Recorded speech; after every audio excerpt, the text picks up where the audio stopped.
Hello my dear student, कैसे हैं आप लोग। तो बेटा फिर हम बेस्ट 5 क्वेश्चन के साथ आ गए हैं और आज हम लोग इलेक्ट्रोकेमिस्ट्री में जिस टॉपिक की बात करने वाले हैं वो है बेटा आपका इलेक्ट्रोकेमिकल सेल। अब देखिए बेटा थोड़ा सा हम लोग चेंज कर रहे हैं, जिस टॉपिक के बेस्ट 5 क्वेश्चन हम लोग डिस्कस करेंगे उसके पहले उसकी हम लोग थोड़ी सी थ्योरी देखेंगे और थ्योरी डिस्कस करने के बाद जो है हम उसके बेस्ट 5 क्वेश्चंस देखेंगे। तो चलिए बेटा आज हम सबसे पहले आपको इलेक्ट्रोकेमिकल सेल फटाफट रिवाइज कराने वाले हैं। इलेक्ट्रोकेमिकल सेल देखिए बेटा, इलेक्ट्रोकेमिकल सेल जो होता है it is based on the indirect redox reaction. Electrochemical cell किस पे बेस्ड है बेटा? Indirect redox reaction. अब देखिए इनडायरेक्ट रेडॉक्स रिएक्शन का मतलब होता है ऑक्सीडेशन और रिडक्शन, ये जो दोनों प्रोसेस है बेटा ये अलग अलग कंटेनर में होते हैं। सपोज यहां पर आप देख रहे हैं कि ये एक कंटेनर है जिसके अंदर जिंक जो है जिंक सल्फेट में डूबा हुआ है। ये दूसरा कंटेनर है हमारा जिसके अंदर कॉपर जो है कॉपर सल्फेट में डूबा हुआ है। ठीक है, अब हम लोग जानते हैं बेटा ये इलेक्ट्रोकेमिकल सीरीज में ऊपर है, ये इलेक्ट्रोकेमिकल सीरीज में नीचे है। इसका एसआरपी जो होता है कम होता है, मतलब एसओपी क्या है? ज्यादा। एसओपी ज्यादा मतलब इसकी ऑक्सीडाइज करने की टेंडेंसी क्या हो गई? ज्यादा। तो बेटा यहां पर जिंक जो है ये बनाएगा जिंक आयन। जरा देखिए, आइए देखते हैं जिंक से जिंक आयन बनने पर हो क्या रहा है। बेटा जब जिंक से बनेगा जिंक आयन तो बेटा ये जिंक से बन गया जिंक आयन।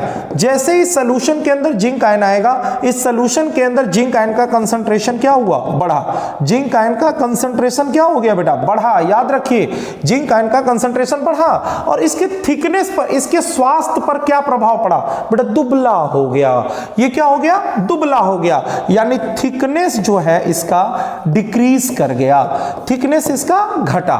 जिंक आयन के कंसंट्रेशन बढ़ने से इस सॉल्यूशन के अंदर पॉजिटिव चार्ज बढ़ा। दूसरी बात, जब जिंक से बनता है जिंक आयन तो ये निकालता है इलेक्ट्रॉन। बेटा जब जिंक से बन गया जिंक आयन तो इसने क्या निकाले? यहां पर इलेक्ट्रॉन्स। आप देख रहे हैं यहां इलेक्ट्रॉन निकल रहे हैं। जैसे जैसे जिंक से जिंक आयन बनेगा इलेक्ट्रॉन निकालेगा, इस इलेक्ट्रोड के ऊपर नेगेटिव चार्ज आएंगे और ये होता क्या है बेटा? एनोड। और एनोड पर कैसा चार्ज है? नेगेटिव। पूरी केमिस्ट्री फिजिक्स में घूम कर आओगे पर कहीं पर भी एनोड को नेगेटिव नहीं पाओगे। ये एक ऐसा केस आया है जहां पे मैंने तुमको एनोड को नेगेटिव बनाया है। तो बेटा ये देखो एनोड यहां पर नेगेटिव हो गया। चलिए आगे चलते हैं। यहां पर क्या हो रहा है बेटा? कॉपर आयन इलेक्ट्रॉन्स ले करके बना रहा है कॉपर, यानी कॉपर आयन इलेक्ट्रॉन लिया और बना दिया कॉपर। यानी यहां पर हमारे कॉपर आयन है। जब इस इलेक्ट्रोड के ऊपर पहुंचे तो इन्होंने क्या बोला? भैया मुझे इलेक्ट्रॉन दो। जहां से भी इलेक्ट्रॉन निकल करके आया बेटा यहां पर कैसा चार्ज डेवलप हुआ? पॉजिटिव। आप जानते हैं कि ये जो है कैथोड है। ये क्या है बेटा? कैथोड। और कैथोड के ऊपर पॉजिटिव चार्ज आ रहा है। वही फिर केस आ गया बेटा। पूरी फिजिक्स केमिस्ट्री में जहां भी तुम जाओगे कैथोड को हमेशा नेगेटिव पाओगे, लेकिन ये एक ऐसा केस आया है जहां पे मैंने कैथोड को पॉजिटिव बताया है। तो अब देखो बेटा यहां पर कॉपर आयन का इसके ऊपर डिपोजिशन होने लगा तो कॉपर आयन का कंसंट्रेशन क्या होगा? बढ़ेगा। लेकिन यहां पे जो नेगेटिव चार्ज है, नेगेटिव चार्ज का बढ़ गया यहां पे। जब ये कॉपर से कॉपर आयन बढ़ेगा तो जाहिर सी बात है इसकी थिकनेस जो है क्या हो गई? बढ़ी। कॉपर आयन का कंसंट्रेशन क्या हुआ? यहां पे बढ़ा और नेगेटिव चार्ज यहां पर क्या हुआ? बढ़ा। जब ये बेटा सॉल्यूशन में जिंक आयन आ गए तो यहां जिंक आयन आने से पॉजिटिव चार्ज यहां पर क्या हो गया? बढ़ गया। अब देखो यहां पॉजिटिव चार्ज बढ़ रहा है, यहां नेगेटिव चार्ज बढ़ रहा है और इनके मान लीजिए बेटा इसको आपने वायर से यहां कनेक्ट कर दिया। अब बेटा ये इलेक्ट्रोड दोनों आपस में कनेक्टेड है लेकिन सॉल्यूशन आपस में कनेक्टेड नहीं है। सॉल्यूशन को आपस में कनेक्ट करने के लिए हमने यूज किया सॉल्ट ब्रिज। अब थोड़ी सी सॉल्ट ब्रिज की बात कर लेते हैं। सॉल्ट ब्रिज एक यू शेप की ट्यूब होती है जिसके अंदर बेटा इनर्ट इलेक्ट्रोलाइट जो होता है एगार या जिलेटिन के अंदर फ्यूज्ड होता है। अब उसके बाद ये जो इनर्ट इलेक्ट्रोलाइट यूज होता है, सपोज मैंने KCl यूज किया तो इन दोनों की मोबिलिटी आपस में क्या होती है? बराबर होती है। यहां पर पॉजिटिव चार्ज बढ़ गया है तो देखो बेटा ये पॉजिटिव है निगेटिव है। पॉजिटिव चार्ज बढ़ा तो यहां से कौन टपकेगा? नेगेटिव वाला। यहां पे नेगेटिव चार्ज बढ़ा तो यहां से कौन टपक जाएगा बेटा? पॉजिटिव वाला। तो पहला काम तो ये हो गया कि इनके चार्ज को न्यूट्रलाइज करो। दूसरा काम दोनों सॉल्यूशन को आपस में जोड़ दो ताकि सर्किट हमारी पूरी क्या हो जाए? कंप्लीट। यहां पर इलेक्ट्रॉन ज्यादा है इसलिए इलेक्ट्रॉन का फ्लो इधर से इधर होगा और पूरा इलेक्ट्रॉन का फ्लो बेटा इस तरह से पूरा क्या हो जा रहा है, कंप्लीट हो जा रहा है। इलेक्ट्रॉन का फ्लो देखिए तो इस तरह से आपका पूरा क्या है, कंप्लीट हो जा रहा है। पूरा इलेक्ट्रॉन ऐसे फ्लो करके जा रहा है। इलेक्ट्रॉन का फ्लो तो ऐसे हुआ, तो करंट का फ्लो कैसे हो जाएगा बेटा, ये हो जाएगा करंट का फ्लो। यानी करंट का फ्लो आपका कैथोड से कैसे है, एनोड की तरफ। अब देखो बेटा एक काम और करते हैं हम लोग, it prevent the junction potential. जब दोनों सोल्यूशन पास पास होते हैं तो एक पोटेंशियल डेवलप करते हैं जिसको बोलते हैं जंक्शन पोटेंशियल। और ये पोटेंशियल हमारे बाहर वाले ईएमएफ को क्या करता है, डिक्रीज करता है। और जब ये सोल्यूशन दूर दूर हो जाएगा तो बेटा ये जंक्शन पोटेंशियल जो क्रिएट हो रहा था वो पोटेंशियल क्रिएट नहीं होगा। तो यहां पर देखिए बेटा सॉल्ट ब्रिज के फंक्शन मैंने बता दिया। पहला फंक्शन हो गया कि बेटा सर्किट को क्या करो, कंप्लीट। दूसरा फंक्शन हो गया बेटा कि जो चार्ज यहां पे बढ़ रहे थे, यहां पॉजिटिव चार्ज बढ़ रहा था या निगेटिव चार्ज बढ़ रहा था, इनको न्यूट्रलाइज करो। तीसरा हमने बता दिया बेटा जंक्शन पोटेंशियल को प्रिवेंट करो। फिर आपने देखा बेटा कि यहां पर ऑक्सीडेशन हुआ तो जनरेट हुआ बेटा यहां पे ऑक्सीडेशन हाफ सेल, और ये हो गया आपका reduction half cell. Oxidation half cell, reduction half cell. जब भी इसको रिप्रेजेंट करना होता है तो हम लोग ऐसे रिप्रेजेंट करते हैं, zinc to zinc ion, double line copper ion to copper. ये है बेटा ऑक्सीडेशन हाफ सेल, ये है रिडक्शन हाफ सेल, और ये है हमारा सॉल्ट ब्रिज। ये है एनोड, ये है कैथोड। इसका एसआरपी कम होगा, इसका एसआरपी जो होगा ज्यादा होगा। इसका एसओपी जो होगा ज्यादा होगा, इसका एसओपी कम होगा। इसकी रिड्यूसिंग प्रॉपर्टी ज्यादा होगी, इसकी रिड्यूसिंग प्रॉपर्टी कम होगी। इसकी ऑक्सीडाइजिंग प्रॉपर्टी कम होगी, इसकी ऑक्सीडाइजिंग प्रॉपर्टी ज्यादा होगी। इलेक्ट्रोड बनाते समय ये लेफ्ट में रखा जाएगा और ये हमेशा राइट में। ये एनोड है और ये आपका कैथोड है। यहां पर ऑक्सीडेशन होगा और यहां पर क्या होगा, रिडक्शन होगा। तो इस तरह से बेटा यहां पर हमने जो है पूरे सेल को क्या कर दिया, डिफरेंशिएट कर दिया और आपने देख लिया बेटा। तो ये था बेटा electrochemical cell. This electrochemical cell is based on the indirect redox reaction. Oxidation एक बर्तन में, रिडक्शन अगले बर्तन में। मैंने जिंक को जिंक सल्फेट में डुबाया, कॉपर को कॉपर सल्फेट में डुबाया। जिंक का ऑक्सीडेशन हुआ तो जिंक से बन गया जिंक आयन, और सोल्यूशन में गया जिंक आयन तो जिंक आयन का कंसंट्रेशन बढ़ गया। यहां कॉपर आयन जाके इलेक्ट्रोड के ऊपर डिपॉजिट हो रहे हैं, डिपॉजिट होंगे तो उसकी थिकनेस क्या होगी, बढ़ेगी। यहां पर बेटा स्लिम हो रहा है, यहां पे बेटा अपनी एरिया को बढ़ा रहा है, ठीक है ना। तो यहां पर क्या होगी, इसकी थिकनेस बढ़ गई।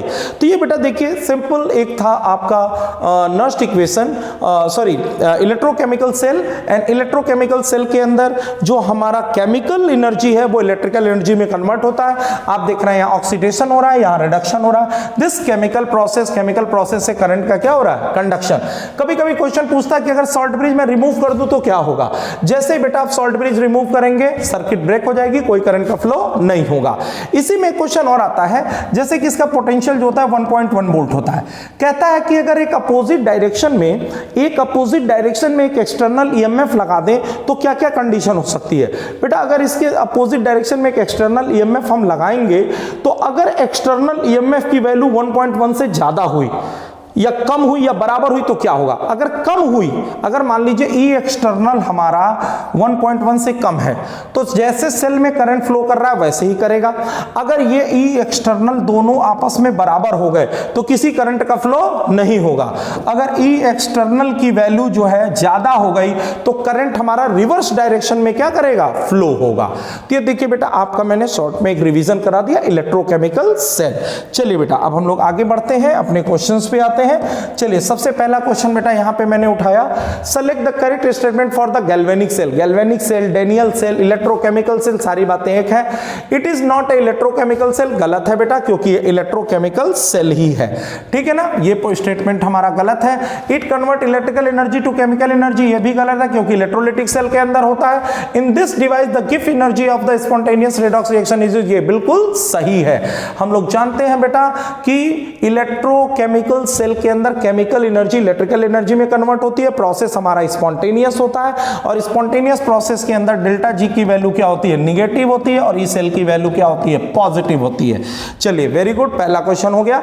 अगले क्वेश्चन पे चलते हैं बेटा हम लोग। देखिए दूसरा क्वेश्चन है, दूसरा क्वेश्चन है बेटा कंसीडर द फॉलोइंग रिएक्शन। अभी अभी इस क्वेश्चन को मैं ऑलरेडी एक्सप्लेन कर चुका हूं, अगर आप लोग ध्यान से देखिए तो शायद मैंने इस क्वेश्चन को एक्सप्लेन कर दिया। ई एक्सटर्नल की वैल्यू 1.1 से क्या हो गई, ज्यादा। जब ई एक्सटर्नल 1.1 से ज्यादा हो जाएगा तो सेल करंट जो है हमारा, जो करंट पहले जिस डायरेक्शन में फ्लो करता था अब इसके उल्टा फ्लो करने लगेगा। अब उल्टा फ्लो करने का मतलब यहां जिंक पर ऑक्सीडेशन हो रहा था, तब यहां क्या होने लगेगा, रिडक्शन। कॉपर पर रिडक्शन हो रहा था तो यहां क्या होने लगेगा, ऑक्सीडेशन। यानी इस इलेक्ट्रोड के ऊपर जिंक हमारा क्या होने लगेगा, डिपॉजिट, और यहां पर क्या होने लगेगा, लिबरेट। तो अब देखिए जिंक क्यों क्या हो रहा है बेटा, डिपॉजिट हो रहा है। This option is correct. Answer इसका सी जो है क्या है, करेक्ट है। चलिए बेटा हम लोग अगले क्वेश्चन पे आते हैं। अगला क्वेश्चन है बेटा, देखिए select the correct statement for the Daniell cell. पहली बात तो मैं थोड़ा सा आपको इसका इक्वेशन बना के दिखाता हूं। जिंक से आपने देखा बनाया है जिंक आयन, निकाले हैं इसने 2 इलेक्ट्रॉन, यहां पर कॉपर आयन जो है 2 इलेक्ट्रॉन लेके बनाया है कॉपर, और दोनों रिएक्शन को जब हम जोड़ देते हैं zinc plus copper ion change into zinc ion plus copper, ये हमारा सेल रिएक्शन है। और इसी को जब हम लोग नॉस्ट इक्वेशन लिखते हैं तो E cell equal to E naught cell minus 0.059/2 log concentration of zinc ion by copper ion.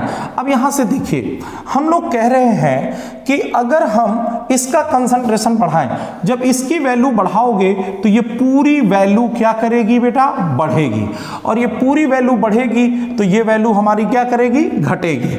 ठीक है ना, सीधी सी बात। देखिए अब दूसरी बात हम कहें जिंक आयन के कंसंट्रेशन को घटाओ तो ये पूरा वैल्यू क्या करेगा, घटेगा, और ये वैल्यू क्या करेगा, बढ़ेगा। तो आप देख सकते हैं सी ऑप्शन, सी ऑप्शन में आपने देखा बेटा जिंक आयन का कंसंट्रेशन अगर घटेगा तो ई सेल हमारा क्या करेगा, बढ़ेगा। तो सिंपल से एक ही आंसर है। ई सेल पहला ऑप्शन है कि कंसंट्रेशन पे डिपेंड नहीं करता है, जो कि बिल्कुल गलत है, डिपेंड करता है। E cell decreases with increase in concentration of copper ion. आप खुद देख लीजिए जब आप इसकी वैल्यू बढ़ाएंगे तो ये पूरी वैल्यू क्या करेगी, घटेगी, और ये वैल्यू क्या करेगा, बढ़ेगा। तो यहां डिक्रीज नहीं, यहां क्या होना चाहिए था, इंक्रीज। तो आंसर सी इज करेक्ट। चलिए बेटा अब अगले क्वेश्चन पे आते हैं। नेक्स्ट क्वेश्चन है बेटा आपका सेल रिप्रेजेंटेशन। इसमें जैसे हम लोग जानते हैं बेटा, इसमें देखिए जैसे इसमें 2 सेल है, हाइड्रोजन है और कॉपर है। हाइड्रोजन और कॉपर की बात कर रहे हैं। हाइड्रोजन जो है हमारा ऑक्सीडाइज हो रहा है, कॉपर जो है वो रिड्यूस हो रहा है। हमसे कहा जा रहा है E cell equal to E naught cell minus 0.059/2 log hydrogen ion का स्क्वायर बाय कॉपर आयन। ठीक है, और यहां पर हो सकता है H2 गैस भी हो, H2 गैस की वैल्यू 1 हो, ये भी वैल्यू अगर 1 हो, ये भी वैल्यू अगर 1 हो तो ये पूरा log 1 मिला करके ये सारी की सारी वैल्यू क्या हो जाएगी, 0। और यहां पर E cell is equal to क्या होगा, E naught oxidation plus E naught reduction. आप देख रहे हैं बेटा ई नॉट ऑक्सीडेशन हमारा ई नॉट H2 से H प्लस है, और यहाँ पर ई नॉट कॉपर पॉजिटिव से कॉपर है, और यहाँ पर देखिए बेटा इसकी वैल्यू तो 0 हो जाएगी, तो यहाँ E cell is equal to E naught copper positive से कॉपर हो गया। अब यहाँ पे देखिए which cell will measure the standard potential of copper electrode, कहाँ से मेजर हो रहा है, तो कंसंट्रेशन सबका क्या होना चाहिए, 1 1 1, तभी ये वैल्यू आएगी यहाँ पे 0। तो आंसर सी इज करेक्ट। तो ये था हमारा बेस्ट 4 क्वेश्चन। अब हम आते हैं बेटा लास्ट क्वेश्चन पे। आप देखिए ये आ गया बेटा लास्ट क्वेश्चन। आपने कहा यहां तो क्वेश्चन दिख ही नहीं रहा है। जी हां बेटा, यहां क्वेश्चन दिख नहीं रहा है, क्वेश्चन मैं दिखाने वाला हूं। तो देखो, ये देखो क्वेश्चन, बड़ी ही बेहतरीन क्वेश्चन है बेटा। यहां पे आपका इस क्वेश्चन को देखिए बेटा, बहुत ही बेहतरीन क्वेश्चन है। ठीक है, जरा ध्यान दीजिएगा बेटा क्वेश्चन पे। बेहतरीन क्वेश्चन ये आ गया आपके सामने। क्वेश्चन ये है बेटा कि एक ग्राफ दिया हुआ है, आपको कह रहा है ये graph, this graph is plotted between E cell and log base 10 zinc ion upon copper ion, और स्लोप हमें ऐसे दिया हुआ है। ये इंटरसेप्ट की वैल्यू जो है 1.1 वोल्ट है, और हमसे पूछ रहा है कि find the concentration of zinc ion by copper ion. Zinc ion by copper ion के कंसंट्रेशन की वैल्यू क्या होगी। तो सबसे पहली बात तो हम ये लिखेंगे E cell is equal to E naught cell 0.059/n log concentration of zinc ion by copper ion. बेटा आप देख रहे हो ये कौन सी एक्सिस है, y, ये कौन सी एक्सिस है, c, ये क्या है बेटा m, और ये क्या है x। इसका मतलब सीधे हमको ये पता चला कि ये जो वैल्यू दिया है वो क्या है, ई नॉट सेल, और क्वेश्चन में बेटा ई सेल की वैल्यू दिया है 1.159। चलो बेटा हम यहां वैल्यू रखते हैं, this is 1.159 1.159 and this is 1.1.059 by 2 log base 10 zinc ion by copper ion. अब देखिए बेटा इसको सॉल्व कर लीजिए। सॉल्व कैसे करना है, इसको उठा के इधर ट्रांसफर कर लीजिए, 2 से मल्टीप्लाई कर लीजिए, 0.059 कट जाएगा और बचेगा आपका log base 10 zinc ion by copper ion. This value is equal to -2 और आप जानते हैं log base 10 अगर x इक्वल टू y हो then x equal to 10 to the power क्या होता है y। यहां से आप zinc ion by copper ion is equal to क्या आ जाएगा 10 टू द पावर -2। यहां पे देखिए बेटा सीधे आपका आंसर आ गया 10 टू द पावर -2। और ये थे बेटा आज के बेस्ट 5 क्वेश्चन और ऐसे ही बेटा रेगुलर आप वीडियो देखते रहिए, अपने और फ्रेंड्स जो भी हैं उन सभी लोगों को वीडियो सेंड करते रहिए ताकि सभी लोग अच्छे क्वेश्चन से बेनिफिट मिल सके सभी लोगों को। और इसी के साथ बेटा आज का 5 क्वेश्चन के साथ हमें वीडियो खत्म करते हैं और मिलते हैं कल फिर with 5 question. Thank you so much. जय हिंद, जय गुरुकुल।